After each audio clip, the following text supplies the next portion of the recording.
그죠? 이 공부라는 게 이 생활 참 이 패턴을 많이 바꿔야 됩니다. 그죠? 그래서 제가 저번에도 말씀드렸듯이 일주일에 한 번, 그죠? 조금씩 이제 쉬어줘야 되고요. 그 다음에 밤늦게 공부하는 게 아니고 밤에 일찍 주무셔야 돼요. 그래서 수업을 마치면 집에 가서 일찍 주무시고 아침에 일찍 일어나야 됩니다. 예, 공부가. 예.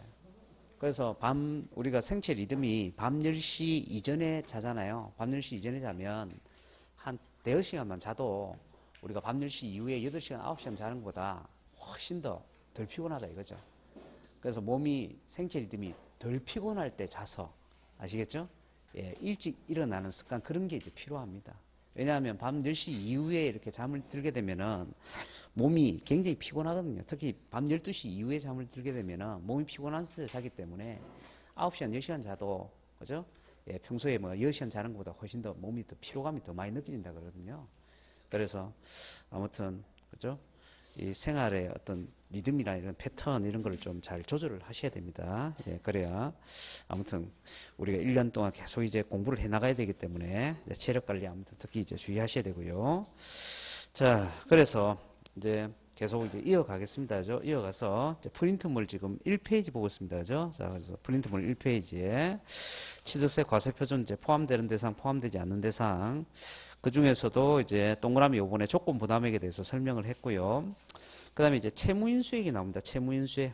그래서 채무인수액이라는 것은 말 그대로 그죠? 내가 1억짜리 부동산을 사기로 했는데 실제 현금은 7천만 원만 지급했는데 그 대신에 이제 3천만 원은 상대방이 은행한테 빚지고 있는 채무를 대신 갚아주기로 했다 이 말이죠. 그러면 결국은 내가 그죠? 1억 원 다 주고 사는 거하고 똑같잖아요, 그죠? 그래서 이제 채무인수액 같은 경우에도 이제 과세표준에 이제 포함이 돼야 된다 그 얘기고요. 그 다음에 이제 채권의 매각 차손, 그죠? 그래서 우리가 채권 같은 거, 그죠? 국민주택 채권 같은 거, 이런 거 이제 구입을 해서 나중에 이제 팔게 되면, 그죠? 그 만기 이전에 팔게 되면 이제 금액이 할인된다 그랬죠? 그걸 갖다가 이제 우리가 이제 본인 부담금이라 이렇게 얘기를 하는데, 그런 채권의 매각 차손 같은 경우에도 취득세 과세 표준이 이제 포함이 된다. 그 다음에 이제 동그라미 6번에 농지보전 부담금이라든가 대체 산림 자원 조성비, 이런 것들도 농지를 취득하거나 또는 산림 즉 임야 같은 거 취득을 할 때 필수적으로 지불해야 되는 금액이니까 다 취득세 과세 표준에 이제 포함이 되는 겁니다. 그 대신에 이제 그 옆에 이제 포함되지 않는 대상 이런 건 이제 좀 더 단순한 기니까 외워두면 되겠죠. 그래서 부동산 사기 위해서 광고 선전을 했다. 광고 선전비, 정보지 같은데 이런데 그죠? 광고를 냈다. 뭐 이런데 들어간 비용들 이제 포함되지 않고요. 전기가스 열 등을 이용하는 자가 분담하는 비용. 전기가스 열 등을 이용하는 자가 분담하는 비용이라는 것은 뭐 앞전에 부동산을 이제 파는 사람이 전기요금이라든가 수도요금 이런 거 안 내고 갔잖아요, 그죠? 왜냐하면 전기요금이나 수도요금 같은 거는 그죠? 그거 쓰고 나서 그 다음 달에 돈이 나오잖아요. 그래서 그거를 이제 매수자가 대신 내기로 했다 이 말이죠. 그럼 이제 그런 것들은 그죠? 취득세 과표에 포함이 안 된다 이런 얘기입니다. 그 다음에 이사비라든가 그 다음에 지작물 보상금 같은 거, 그다음에 부가가세 같은 거 이런 것도 이제 포함이 안 됩니다. 그러니까 가령 예를 들어서 이제 상가를 분양받는데 내가 1억 1천만 원을 주고 상가를 분양받았어요. 그런데 상가의 공급가액은 1억밖에 안 되고 그 다음에 1천만 원이 이제 부가가세다. 부가가세를 소비자가 대신 물은 거다. 그죠? 그랬을 때 취득세를 신고할 때는요 1억 1천만 원 다 신고할 필요 없다 이 얘기예요. 부가가세를 빼고 1억만 신고를 해야 된다 그 얘기입니다. 그죠? 자, 그래서 이렇게 포함되는 대상, 포함되지 않는 대상 요 시험 여러 번 나왔으니까 꼭 기억을 하시고, 자, 그래서 이렇게 과세 표준을 다 공부를 하셨다. 그러면 이제 그 과세 표준에다 곱해지는 세율을 봐야 됩니다. 세율. 자, 그래서 다시 예, 앞에 프린트물 맨 앞에 붙어 있는 세율 부분을 한번 보시죠. 세율 부분. 자, 그래서요, 거기 나와 있는 세율을 참 다 외워야 된다는 거죠. 예, 근데 일단 우리가 숫자만 쭉 외우면 외우는 게 어렵지 않습니다. 자, 그래서 제가 숫자를 쓸게요. 그죠? 숫자대로 이렇게 쭉 기억하시면 돼요. 자, 4%, 3%, 그죠? 그러면 이제 3이 나왔죠? 그 다음에는 다시 3%, 2%, 1%. 그 다음에 이제 4보다 약간 낮은 거, 3.5. 그 다음에 2.8. 그 다음에 이제 2.8 나왔죠? 그러면 그 밑에 다시 2.8, 2.3을 두 번 적으면 돼요. 2.8, 2.3. 그 다음에 다시 2.8, 2.3. 그 다음에 이것이 전부 다 표준세율이기 때문에 그 다음에 이제 적용해야 될 것이 표준세율에서 2%를 빼서 적용하는 거, 2% 빼서 적용하는 거, 그 다음에 그냥 2% 적용하는 거, 이렇게. 그래서 좀 많아 보입니다만, 금방 외울 수 있습니다. 그죠? 우리가 지금 수업하는 이 중간에도, 그죠? 뭐 5분이면 금방 다 외워요. 그죠? 그래서 4%, 3%, 3%, 2%, 1%, 3.5, 2.8, 그 다음에 2.8, 2.3, 2.8, 2.3, 표준세율 마이너스 2%, 2%.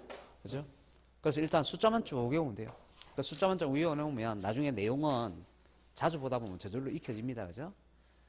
자, 그래서 요거를 일단 전체적으로 다 외워야 여기서, 그죠? 문제를 풀 수가 있습니다. 여기서 시험 문제가 한 문제 내지 두 문제가 꼭 나옵니다. 그죠? 그래서 우리가 세법이 16문제밖에 안 나오기 때문에, 그죠? 시험 문제 한 10문제 정도는 딱 시험 범위 딱 정해져 있단 말이에요. 그래서 사실은 10문제는 충분히 맞출 수 있어요. 예, 왜? 나오는 곳이 뻔히 정해져 있고, 그거만 외우면 되잖아요. 그죠? 예, 그래서 이것도 마찬가지입니다. 시험 문제 반드시 나오는 부분이에요. 자, 그러면 일단 구분을 해볼게요. 4%, 3%는 주택 외 부동산을 취득했을 때입니다. 주택 외 부동산을 취득했을 때. 3%, 2%, 1%는요, 주택을 취득했을 때입니다. 주택을 취득했을 때. 자, 그리고 이 주택 외 부동산과 이 주택은 어떤 방식으로 취득을 했을 때냐? 유상승계 취득을 했을 때 이 얘기입니다. 자, 그러면 이제 유상승계를 다 봤으니까 그 다음에 무상승계에 대한 세율이 나오겠죠? 자, 그래서 3.5와 2.8은 증여로 취득을 했을 때입니다. 그 다음에 2.8과 2.3은 상속으로 취득했을 때요. 그리고 이 증여와 상속은, 그죠? 무상승계 취득에 해당이 되는 부분이죠. 그 대신에 그 밑에 이제 2.8, 요거는 원시 취득을 얘기하는 거죠. 원시 취득을 얘기하는 거고. 위에 승계 취득 다 봤으니까. 그 다음에 그 밑에 2.3은 요거는 분할 취득입니다. 분할 취득. 공동 소유하던 것을 이제 분할해서 취득할 때 그 얘기입니다. 자, 그리고 이렇게 유상승계, 무상승계, 원시취득과 분할취득을 우리는 다 묶어가지고 요거를 표준세율이라고 얘기를 한다. 그 얘기입니다. 그래서 세율의 종류가 크게 세 가지가 있는 거예요. 자, 표준세율로 적용하는 것이 있고, 그 다음에 표준세율에서 2%를 빼서 적용하는 것이 있고, 그 다음에 그냥 2%를 적용하는 것이 있고, 이렇게 이제 크게 세 가지가 되는 겁니다.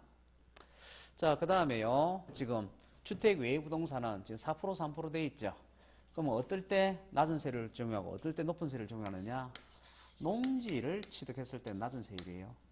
그런데 농지 외 부동산을 취득했을 때는 높은 세율입니다. 상속도 마찬가지예요. 상속도 농지를 취득했을 때는 낮은 세율이고 농지 외 부동산을 취득했을 때는 높은 세율입니다. 자, 그 대신에 증여는 틀리다 이 말이죠. 증여는 농지냐 이렇게 구분을 하는 것이 아니고 비영리 사업자가 증여받았다. 그러면 영리를 목적으로 하지 않으니까 낮은 세율이고 그 대신에 비영리 사업자 외자가 증여받았을 때는 높은 세율입니다. 자, 그 다음에 주택 같은 경우에는 이제 금액에 따라 구분하는 거예요. 그죠? 그래서 금액이 요거는 6억 원 이하짜리 주택이다. 그러면 1%가 되는 거고요. 그 다음에 6억 원 초과하고 9억 원 이하다. 그러면 2%가 되는 겁니다. 그 다음에 9억 원 초과하는 주택이다. 그러면 3%가 되는 거죠. 자, 그 다음에 원시 취득 같은 경우 면적 증가도 포함한다. 이런 말을 적어놨어요. 이게 무슨 말이냐면 우리가 신축을 하거나 증축이죠. 증축을 하거나 개수를 해가지고 건축물의 연면적이 증가하게 되면 그때는 세율을 적용할 때 그죠? 원시 취득에 대한 세율이 2.8을 적용한다는 얘기고요. 그 다음에 공동 소유하던 것을 분할을 하게 되면은 그죠? 그 분할해서 취득하는 부분에 대해서 2.3%다. 그러면 공동 소유하는 형태가 세 가지가 있잖아요. 그죠? 공유라는 형태가 있죠. 그 다음에 합유라는 형태가 있죠. 그 다음에 총유라는 형태가 있어요. 그죠? 미부 시간에 공부하실 거예요. 그래서 공유물, 합유물, 총유물의 분할은 그죠? 자, 2.3%를 적용한다. 이렇게 되는 겁니다. 그죠? 자, 그래서 이런 식으로 해가지고 여기 있는 기본적인 내용들을 쭉 다 기억을 하셔야 된다는 얘기입니다. 자, 그런데 우리가 이제 시험 문제 낼 때는요, 너무 평범한 거 잘 안 내겠죠. 그래서 한 번씩 이렇게 꼬아서 출제를 하거든요. 자, 그럼 어떤 부분을 꼬아서 출제를 할 것이냐. 일단은 지금 보시게 되면 유상승계에도 농지냐 아니냐 구별하는 기준이 있고, 자, 무상승계 중에 상속도 농지냐 아니냐 구별하는 기준이 있죠. 야, 그런데 증여 같은 경우에는 농지냐 아니냐 이렇게 구별하지 않는다는 얘기예요. 그래서 이제 시험 문제 이렇게 냅니다. 시험 문제 농지를 증여받았다 이렇게 내는 거예요. 농지를 증여받았다. 그래서 누가 증여받았느냐? 일반인이 증여받았다 이렇게 얘기를 합니다. 그죠? 자, 그러면 취득세의 세율은 어떤 세율을 적용할까요? 3.5죠. 3.5. 왜냐하면 그죠? 증여는 농지냐 아니냐 그렇게 구별하는 게 아니고 증여받은 사람이 누구냐 그게 중요한 거죠. 그래서 증여받은 사람이 일반인이라면 그죠? 비영리 사업자 외자니까 3.5가 되는 거예요. 그죠? 자, 그래서 증여는 농지냐 아니냐 그렇게 구별하지 않는다는 거 꼭 기억을 하시고, 그 다음에 주택의 경우에는 기준금액을 잘 보세요. 기준금액. 제일 낮은 금액이 얼마요? 6억 이하죠. 6억 이하. 기준금액이 6억이에요. 6억. 왜냐하면 주택이 취득세에도 나오고 또 그죠? 등록면허세도 나오고 재산세, 종합부동산세, 양도소득세 다 나오죠. 근데 그때 나올 때마다 기준금액이 조금씩 다 틀리단 말이에요. 자, 가령 예를 들어서 우리가 재산세에서 세부담 상한이라는 걸 공부했어요. 그래서 주택에 대해서 세부담 상한을 적용할 때는 그죠? 그 비율이 어떻게 됩니까? 이렇게 물어보면 그죠? 기준금액이 제일 낮은 게 3억이죠. 3억. 3억 이하일 때는 100분의 105고 3억에서 6억 사이 되면 100분의 110이고 6억을 초과하게 되면 100분의 130이고. 그죠? 그래서 우리가 세부담 상한에서 기준금액은 제일 낮은 게 3억이란 말이에요. 3억. 그 다음에 양도소득세 가게 되면 고가주택 나온다고요. 고가주택. 그럼 고가주택은 그죠? 비싸게 팔린 주택을 얘기하는데 도대체 얼마에 팔려야 되느냐? 그죠? 그러면 9억을 초과해서 팔리면 고가주택이 이렇게 얘기하죠. 그러면 그때는 기준금액이 얼마 되는 거예요? 9억이 되는 거죠. 9억.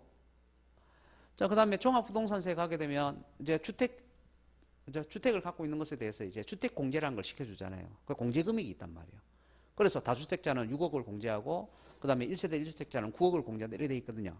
그러니까 결론적으로 얘기하면 우리가 주택에 대한 기준금액이 어떤 거는 3억짜리가 있고 어떤 거는 6억짜리가 있고 어떤 거는 9억짜리가 있다 이 말이에요. 아시겠죠? 취득세에서도 나중에 고급주택이라는 게 있는데 고급주택에 보면 그것도 주택가액이 6억을 초과해야 돼요. 그래서 그러면 기준금액이 6억이에요. 6억. 그러니까 그 기준금액이 3억부터 출발하는 건지 6억부터 출발하는 건지 아니면 9억부터 출발하는 건지 그죠? 예, 그런 걸 잘 구분하셔야 된다고. 그래서 일단은 우리가 취득세에 이제 세율에서 그죠? 세율에서 1, 2, 3% 적용할 때 기준금액이 얼마란 얘기예요? 6억이라는 얘기입니다. 6억. 그래서 그 기준금액이 6억이라는 거예요. 꼭 기억을 하시고. 자, 그 다음에요. 그 다음에 표준세율 마이너스 2%라는 게 있고 그 다음에 그냥 2%라는 게 있어요. 자, 그러면 도대체 어떨 때는 표준세율을 적용하고 어떨 때는 표준세율 마이너스 2%라는 걸 적용하고 어떨 때는 그냥 2%를 적용하느냐 이 말이죠. 그죠? 자, 제가 저번에 맨 처음에 이제 취득세라는 거 얘기할 때 이런 얘기 했습니다. 지금의 취득세는 2010년도에 법이 개정이 되어갖고 세법의 체계가 달라졌다 그랬어요. 그래서 지금의 취득세는 과거에 취득세라는 세금에다가 과거에 등록세라는 세금이 결합이 되어서 지금의 뭐가 되었다? 취득세가 되었다. 이런 얘기 했죠? 자, 그래서 과거에 소유권 취득행위에 대해서 취득세를 부과하고 그 다음에 소유권 등기행위에 대해서 등록세를 부과를 했는데 그 소유권 취득행위와 소유권 등기행위를 결합시켜서 지금의 취득세를 부과하는 거다. 자, 그러면 지금 취득세에서 표준세율로 과세한다는 의미가 뭐냐? 지금 취득세에서 표준세율로 과세한다는 의미는 그죠? 옛날에 취득세도 과세가 되었고 그 다음에 그와 동시에 옛날에 등록세도 역시 과세가 되던 거, 옛날 취득세와 등록세 둘 다 과세가 되던 것은 지금 취득세에서 뭐라고 표현한다고요? 표준세율로 과세를 한다 이렇게 표현을 한다는 얘기예요. 자, 그 대신에 옛날에 취득세의 표준세율은 어떻게 돼 있었냐? 옛날 취득세는요 그냥 2%였어요. 2%. 옛날 취득세는 그냥 2%였다고. 그래서 옛날에는 취득세 내기 굉장히 쉬웠어요. 왜 쉬웠느냐?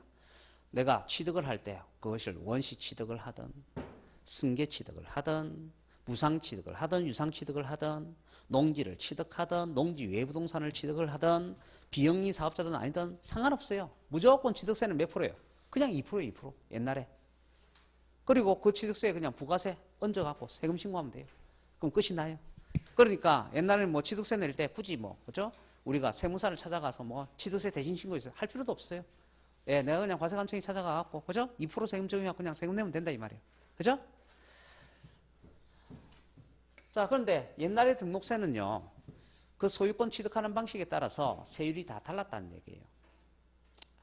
자, 그러면 옛날의 취득세의 세율과 옛날의 등록세의 세율이 결합이 되어서 지금의 표준세율이 되었다. 그러면 이렇게 되는 거죠. 가령 예를 들어서 지금 적용하는 표준세율이 몇 프로다? 4%짜리다. 그럼 옛날 취득세는 몇 프로고요? 2%고 옛날 소유권 등기에 대한 등록세 세율은요 2%였다 그 얘기죠. 자, 지금 취득세의 표준세율이 3.5다. 그러면 옛날 취득세는 몇 프로고요? 2%고 옛날 등록세는요 1.5. 그죠? 그 다음에 지금 취득세가 2.8이다. 그 얘기는요 옛날 취득세는 2%고 옛날 등록세는 0.8. 그 얘기죠. 그래서 옛날 등록세는 소유권 취득하는 방식에 따라서 그때그때 달랐다는 얘기죠. 자, 그래서 이제 옛날의 등록세의 세율을 지금에 와서 표현을 해보면 어떻게 표현하면 되느냐 하면 지금 취득세 등록세 합신세율을 표준세율이라고 그러죠. 그죠? 여기에다가 옛날 취득세 표준세율이 얼마였다고요? 2%였다고. 그래서 요 2%를 딱 빼주면 요게 뭐가 된다고요? 요게 옛날에 등록세 세율이 되는 거라고. 자, 그러면 이렇게 되는 거죠. 지금 취득세에서 2%로 과세를 하겠다. 그 얘기는 뭔 얘기냐면 옛날에 취득세는 과세가 되었는데 등록세는 과세가 됐다 안 됐다? 안 됐다는 얘기예요. 그래서 취득세는 과세가 되었는데 등록세는 과세되지 않은 자산을 지금에 와서는 몇 프로 과세한다? 2% 과세한다 그 얘기죠. 그 대신에 자 표준세율 마이너스 2% 과세한다. 이걸 뭘 얘기하는 거냐? 옛날 취득세는 과세를 안 했다고요. 그 대신에 뭐만? 옛날 등록세만 과세를 했다고요. 그러면 그거를 지금에 와서 뭐라고 표현한다고요? 표준세율 마이너스 2%라고 이렇게 표현을 한다는 얘기입니다. 자, 그래서 그렇게 이해를 하시면 돼요. 자, 그래서 지금 표준세율로 과세한다는 얘기는 옛날 취득세도 과세가 되었고 뭐도 과세가 되었다? 등록세도 과세가 된 거다. 그걸 이제 지금에 와서는 표준세율로 과세한다. 그렇게 표현한다는 거고요.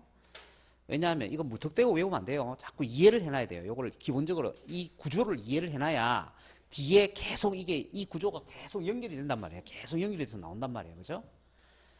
자, 그 다음에요. 이 표준세율 마이너스 2%로 과세한다는 얘기는, 그죠? 옛날 취득세는 과세를 했다 안 했다? 안 하고, 뭐만? 등록세만 과세하던 거. 그 대신에 그냥 2% 과세하는 건요, 옛날 취득세만 과세하고, 등록세는 과세하지 않는 거. 자, 그러면 그냥 2% 과세하는 것 중에서 대표적인 예가 그거 보시게 되면 임시건축물 이런 거 나와요. 임시건축물. 임시건축물 이런 게 나온다고요. 그러면 임시건축물이라는 것이 뭘 얘기하는 거냐면 모델하우스 얘기하는 겁니다. 모델하우스. 그죠? 자, 그럼 모델하우스라는 것은 아파트를 분양하기 위해서 홍보용으로 지어놓는 거잖아요. 그러고 나서 아파트 분양 다 하고 나면 보통은 철거하고 없어진단 말이에요. 그죠? 자, 그러면 특정한 목적을 위해서 임시적으로 축조를 해놓는 것인데 그런 것을 굳이 등기할 필요가 있을까요? 없을까요? 없잖아요. 아니, 아파트 그냥 짓고 나서 분양하고 없어질 건데 굳이 그거를 등기해갖고 등기부를 들이킬 필요가 없지 않습니까? 그래서 과세관청에서 우리가 임시 건축물 같은 경우는 굳이 등기하지 말라고 얘기한단 말이에요. 등기할 필요 없다라고 얘기한단 말이에요. 아시겠죠? 예, 등기할 필요 없어요. 그냥 과세관청에 신고하고 우리가 이런 임시 건축물을 이렇게 지어갖고 쓸게요 하고 신고하고 허가만 받으면 돼요. 아시겠죠? 그래서 등기할 필요가 없단 말이에요. 그래서 과거에 그죠? 등기를 안 했으니까 등록세는 냈을까요? 안 냈을까요? 안 내는 거죠. 그래서 뭐만 내던 거다? 취득세만 내던 거다. 그래서 지금 취득세에서도 몇 프로 과세한다? 2% 과세한다. 그 얘기예요. 자, 그 다음에 그와 마찬가지로 지금 묘지 나왔죠. 묘지. 2% 과세하는데 묘지 있죠. 이 묘지 같은 경우에는 분묘기지권이 있다 이랬잖아요. 분묘기지권. 그죠? 그래서 분묘기지권이 있다는 얘기는 등기를 안 해도 소유권, 그죠? 행사할 수 있다는 얘기죠. 분묘기지권이라는 게 뭐예요? 남의 땅이지만 내가 묘지를 만들어 가지고 오랫동안 관리를 하고 있으면 그 묘지를 오랫동안 관리하고 있는 사람한테 소유권을 주는 게 분묘기지권이죠. 자, 그러면 분묘기지권이 있다는 얘기는 등기를 안 해도 내가 소권 보호를 받을 수 있다는 얘기죠. 그러면 사람들이 굳이 등기를 하겠어요, 안 하겠어요? 안 하겠죠. 자, 그래서 과세관청이 어떻게 해주느냐? 묘지 같은 경우 과거에 그 묘지를 취득해서 등기를 하잖아요. 예, 그러면 취득세는 과세를 했지만 등록세는 비과세 혜택을 줬다는 얘기예요. 왜? 굳이 안 해도 되는 등기를 해주니까 고맙다 이 말이에요. 그래서 비과세 해준다 이 말이에요. 아시겠죠? 자, 그러면 이 묘지 같은 경우 옛날 취득세만 과세를 했고 등록세는 어떻게 했다? 비과세를 했다. 자, 그러면은 그죠? 당연히 옛날 취득세인 2%만 지금 현재도 과세를 해야 되는 거죠. 예, 그래서 2% 과세하는 거는 전부 다 옛날 취득세만 과세하고 등록세는 과세하지 않던 거 그 얘기입니다. 그 대신에 자, 표준세율 마이너스 2%의 대표적인 예가 뭐냐? 자, 공유물의 분할을 생각해 봅시다. 공유물의 분할. 자, 가불병 세 사람이요.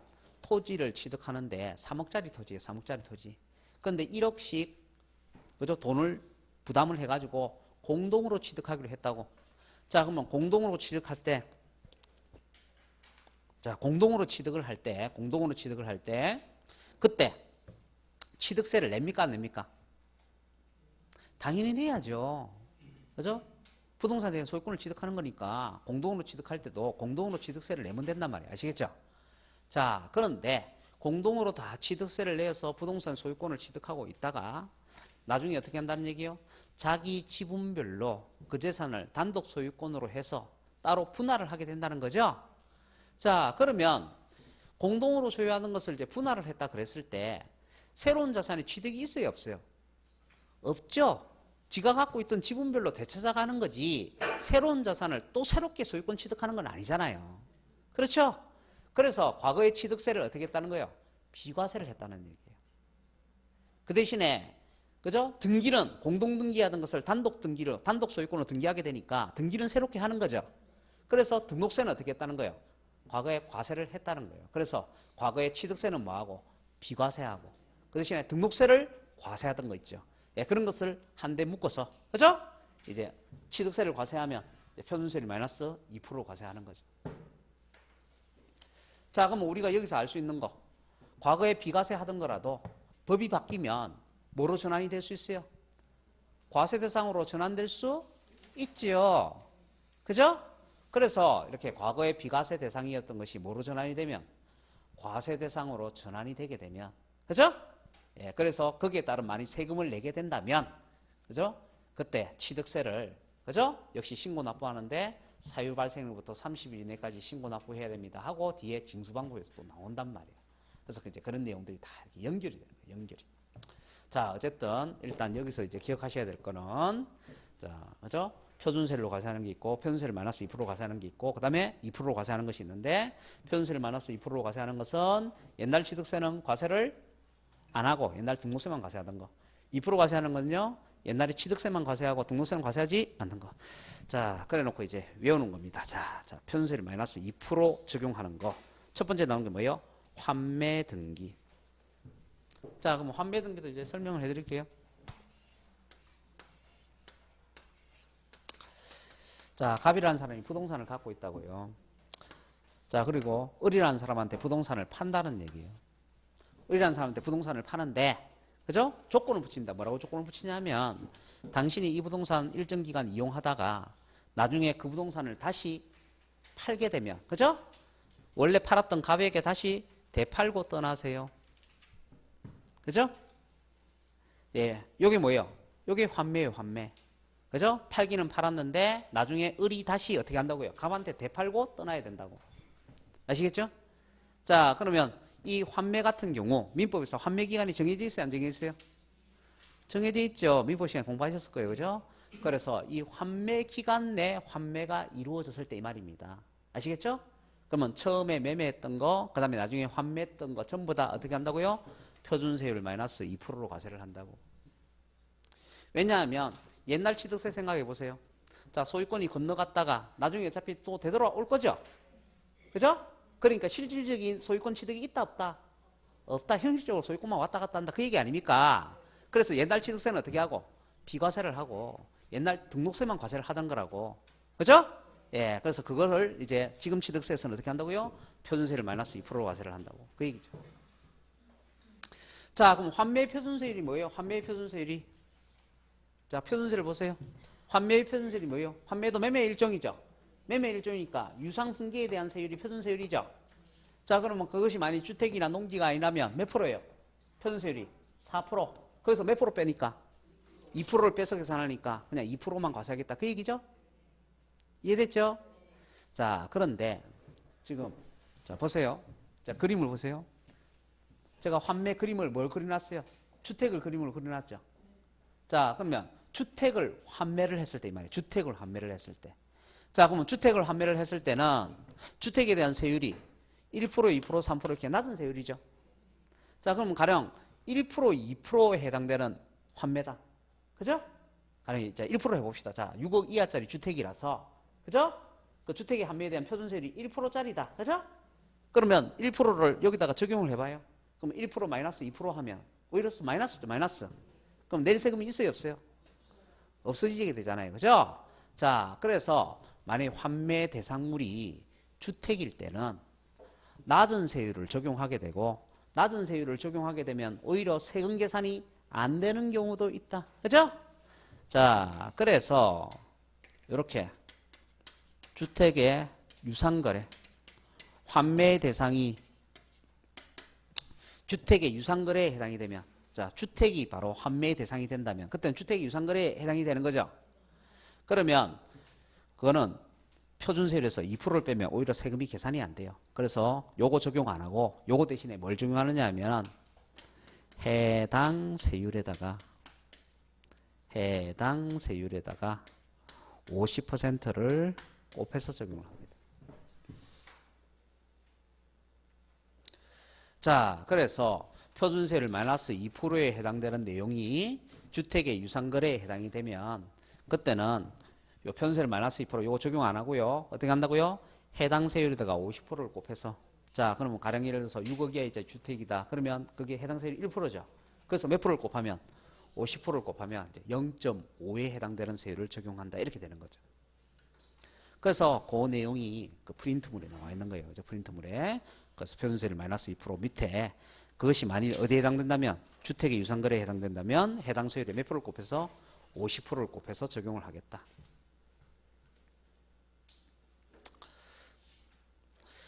자, 그리고 그 외에도요, 일가구 1주택의 상속이나 장형농지의 상속, 법인의 합병, 공유물 합의물의 분할, 그 다음에 건축물의 이전, 재산 분할, 뭐 임목 이런 것들이 다 해당된다 그 얘기입니다. 그래서 이런 것들 쭉 받으셔야 되고 그 중에서도 또 공유물 합의물의 분할이라는 게 있죠. 예, 그것도 별표를 하나 해주세요. 공유물 합의물의 분할.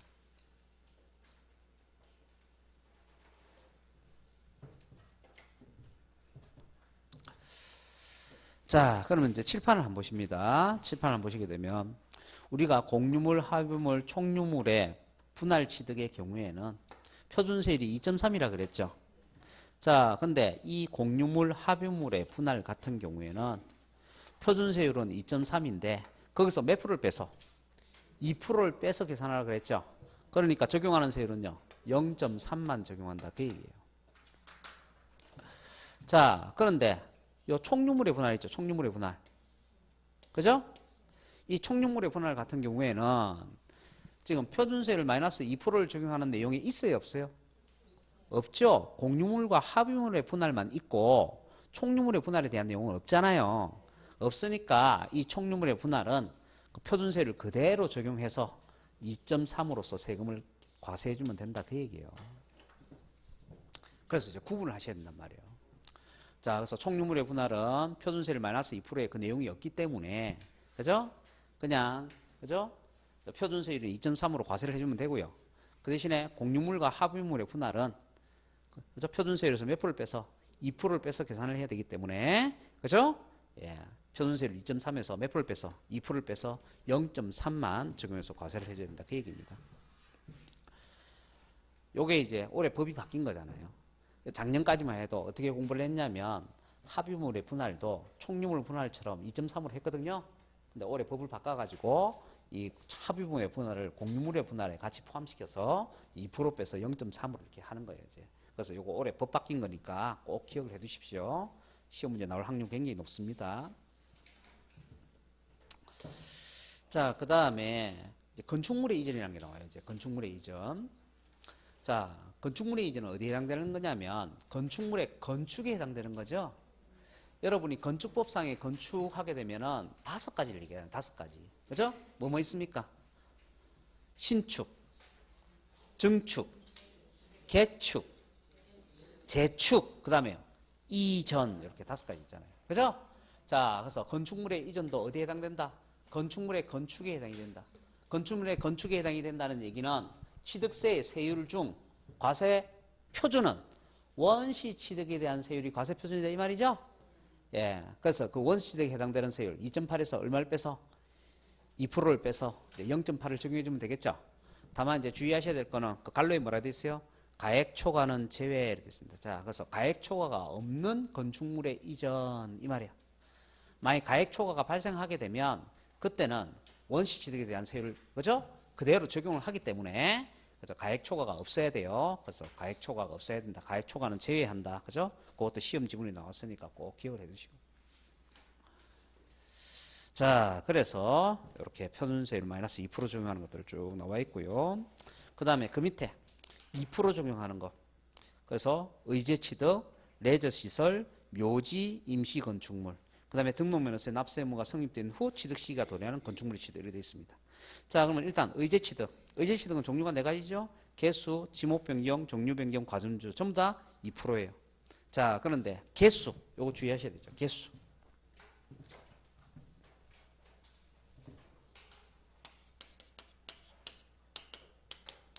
제가 저번 시간에 개수 강조했습니다. 개수. 자, 일단 개수의 종류가 3가지가 있다 이랬어요. 첫 번째, 대수선하는 거. 건축법상 대수선하는 거. 두 번째는요, 독립적 시설물을 수선하는 거. 세 번째는요, 부수적 시설물을 설치하거나 수선하는 거. 자, 그리고 과세표준은 어떻게 산정합니까? 그러니까 어떻게 산정해요? 개수의 경우는 개수를 하고 난 이후에 건축물 가액이 증가액이 발생하면 그 증가액에 대해서 과세를 한다. 그래서 증가액이 과세표준이다. 그 다음에 납세의무자는 누구로 해요? 건축물의 소유자. 그걸 다른 말로 뭐라 얘기했어요? 주체구조부 취득자죠? 네, 저번 시간에 다 했던 겁니다. 자꾸 기억을 떠올리셔야 돼요. 그 다음에 세율은 어떻게 적용하느냐 이러니까 세율은 2가지로 구분해서 그죠? 즉 면적 증가가 있는 개수일 때 하고 면적 증가가 없는 개수일 때 이렇게 나눠가지고 그래서 면적 증가가 있는 개수는 2.8%고 면적 증가가 없는 개수는 그냥 2%고 그죠? 그래서 왜 면적 증가 있으면 2.8%냐 나와 있잖아요 이제 그죠? 네, 면적 증가하게 되면 그죠? 그것이 개수든 증축이든 면적 증가하게 되면 그때는 어떤 세율? 원시 취득에 대한 세율을 적용해야 된다 그랬어요. 자, 그래서 면적 증가 있는 개수는 2.8이고 면적 증가 없는 개수는 그냥 2%가 되는 겁니다. 그죠? 그 다음에 레저 시설이 바로 독립적 시설물 얘기하는 거죠. 그래서 독립시설의 대표적인 예가 20타석 이상의 골프 연습장이라고 얘기를 했고요. 그 다음에 묘지라든가 임시용 건축물. 자, 근데 임시용 건축물도 그죠? 임시용 건축물을 취득하고 1년이 경과가 돼야 돼요. 1년이 초과가 돼야 돼요. 만약 1년 이하다 그러면 비과세가 됩니다. 그래서 이거 나중에 비과세하고 또 비교를 할 거예요. 그래서 임시용 건축물도 그죠? 1년이 초과가 돼야 된다. 취득하고 나서 1년이 경과가 되어야 2%로 과세가 된다 하는 거 이런 것도 같이 기억을 하시고. 자, 그 다음에요. 이제 그 밑에 이제 중과세율 나옵니다. 이제 중과세율. 그 밑에 이제 중과세율이 나오죠. 자, 그러면 중과세율이 종류가 이제 또 3가지가 나와요. 표준세율에다가 8% 더해서 적용하는 것이 있고요. 표준세율에다가 4%를 더해서 적용하는 것이 있고요. 표준세율에다가 3배를 한 다음에 4%를 빼서 적용하는 것이 있다. 자, 그러면 표준세율에다가 8% 더하는 거. 요게 사치성계산, 사치성계산. 그리고 이 사치성계산은 다시 5가지가 있다고요. 고급, 오, 선주, 별골 이랬죠. 고급 오락장, 고급 선박, 고급 주택, 별장, 골프장. 그래서 사치성계산 5가지 이제 기억하셔야 되죠. 고급 오락장, 고급 선박, 고급 주택, 별장, 골프장. 그래서 고급 오선주, 별골 이랬네요. 자, 그러면 꼭 개별 자산들 또 하나하나 살펴봐야 되겠죠. 자, 그래서 어디를 보시느냐. 107페이지 보시게 되면은 거기에 중간에 양갈류분의 사치성 재산이라고 나올 거고, 다시 108페이지 보시게 되면 거기에 별장이라고 나옵니다. 자, 별장. 자, 그러면 일단 별장부터 그 내용을 보셔야 되겠죠. 자, 별장 보시게 되면 동그라미 1번에 주거용 건축물로서 늘 주거용으로 사용하지 아니하고 휴양, 피서, 놀이 등의 용도로 사용하는 건축물과 그 부속 토지를 말한다. 그죠? 자, 그래서 칠판 한번 볼까요? 자, 별장을 제가 정리할게요.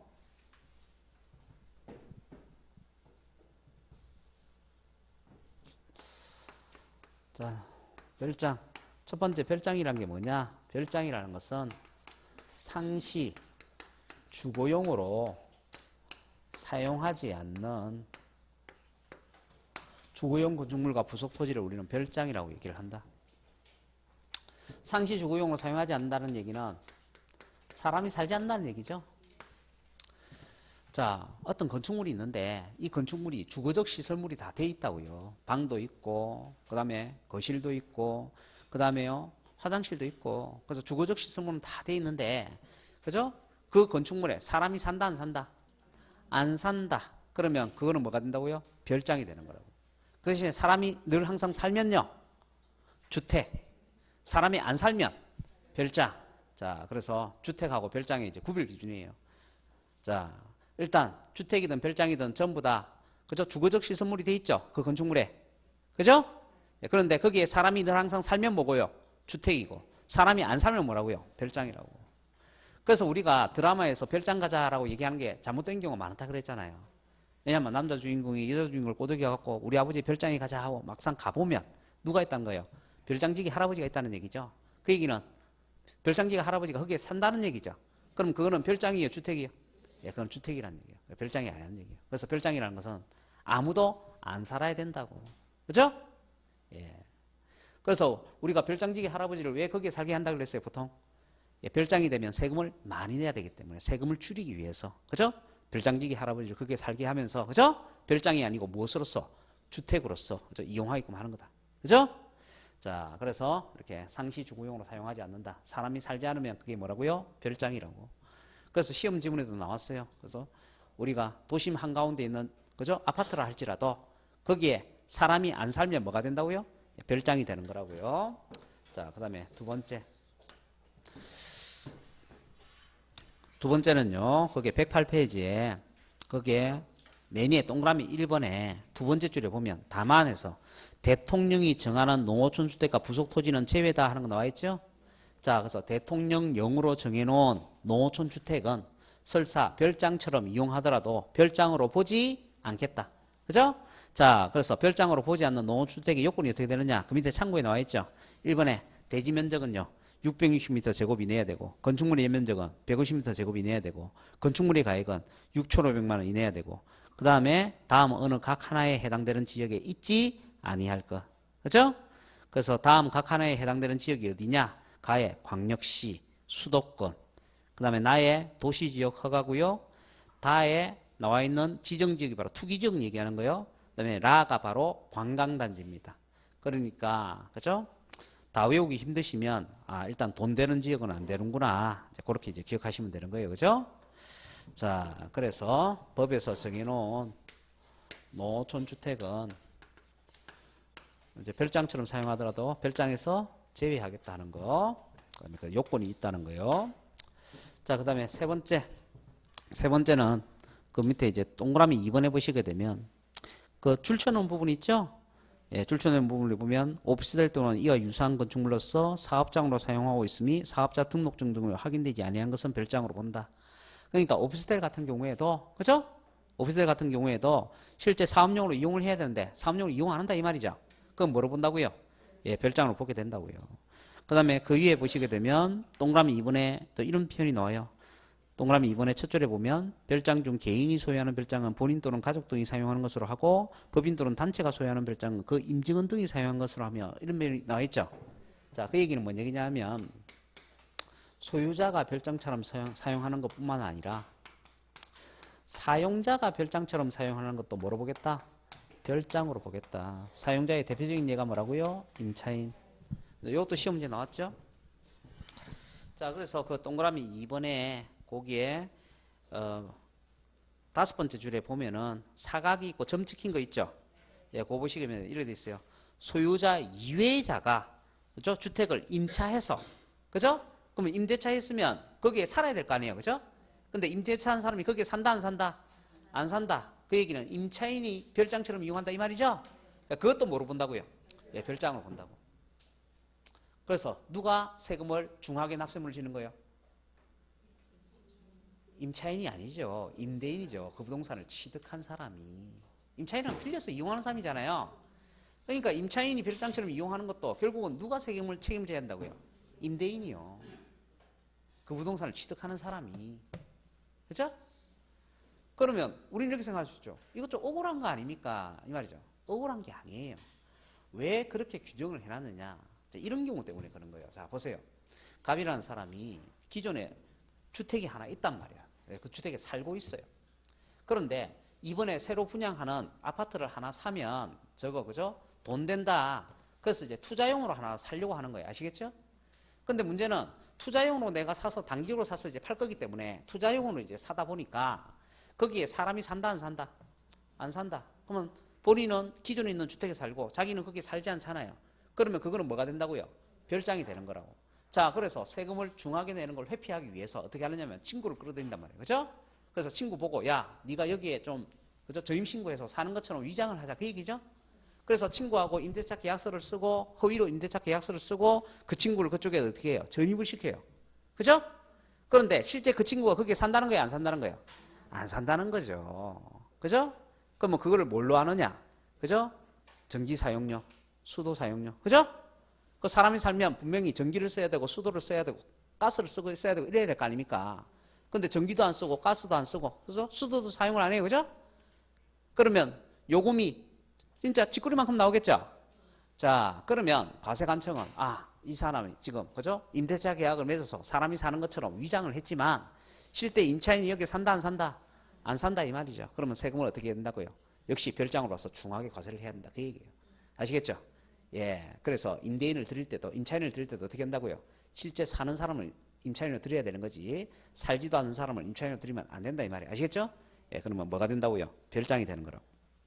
자, 그 다음에요. 그 밑에 골프장 나옵니다. 골프장.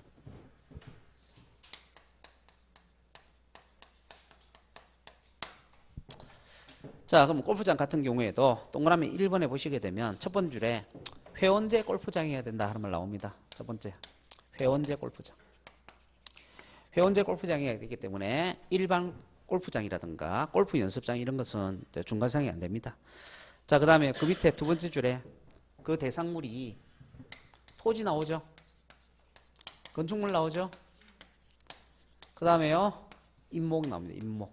자, 임목까지도 중과 대상이 된다 하는 거 같이 기억을 하시고. 자, 그 다음에 그 밑에 동그라미 2번에 보시게 되면 등록을 하거나 또는 그 밑에 줄에 등록을 하지 않더라도 사실상 골프장으로 사용하는 경우 나옵니다.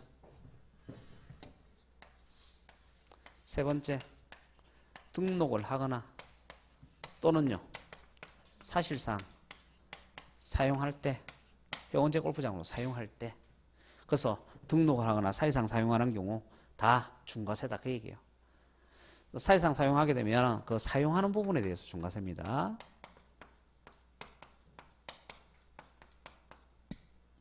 그 다음에 네 번째는 뭐냐면요 거기에 맨날에 108페이지 맨날에 거기에 사각에 점 찍힌 거 보시게 되면 일반 대중 골프장 및 골프 회원권은 중과세 적용 대상이 아니며 자 회원제만 된다 했죠. 그리고 회원제 골프장이라 할지라도 승계 취득하는 경우는 중과세를 적용하지 않는다. 자, 그래서 오직 원시 취득했을 때만 중과세다. 신증서를 했을 때만 중과세다. 요거는 골프장 신설을 억제하기 위한 거예요. 왜냐하면 골프장이 신설이 되면 환경 침해가 심하기 때문에 가능하면 새로 짓는 것은 세금을 중하게 과세하겠다 그 얘기입니다. 자, 그래서 요게 이제 골프장에서 시험 문제 제일 중하게 출제되는 부분이죠. 자, 그래서 우리가 별장 같은 것은 원시 취득을 하든 승계 취득을 하든 다 중과세를 하는 건데, 그죠? 골프장 같은 경우에는 오직 뭐 했을 때만 원시 취득했을 때만 중과세를 하고 승계 취득했을 때는 중과세를 하지 않습니다. 그죠? 그래서 그런 것들 이제 유의하시면 되는 거고. 자, 그 다음에요. 이제 109페이지에 보시게 되면은 거기에 고골학장 나와 있죠? 예, 고골학장은 종류가 몇 가지요? 세 가지. 도박장, 융주점영업장, 특수목욕장. 그래서 종류 세 가지만 기억하시면 돼요. 도박장, 융주점영업장, 특수목욕장 같은 것이 고골학장에 해당이 된다. 그죠? 자, 그러면 구체적으로 뭐 어떤 것들이냐? 참고 한번 볼까요? 참고. 참고해 보시게 되면 그 밑에 참고예요. 1번 보시면 뭐 나와요? 카지노장 나와있죠. 카지노장 줄 걸까요? 요 시험 문제 나왔죠? 카지노장. 자, 그 다음에 3번에 보시게 되면 미용실 나와있죠. 미용실. 그죠? 예, 미용실이 바로 특수목욕장의 대표적인 예입니다. 근데 보통의 미용실이 아니고 거기에 보면 이래 돼 있어요. 머리와 얼굴에 대한 미용시설 외에 욕실 등을 부설한, 그죠?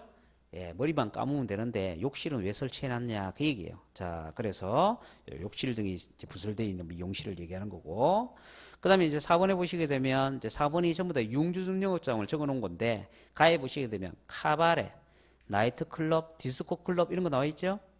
그 다음에 나에 보시게 되면 룸살롱이나 요정 같은 거 나와 있죠.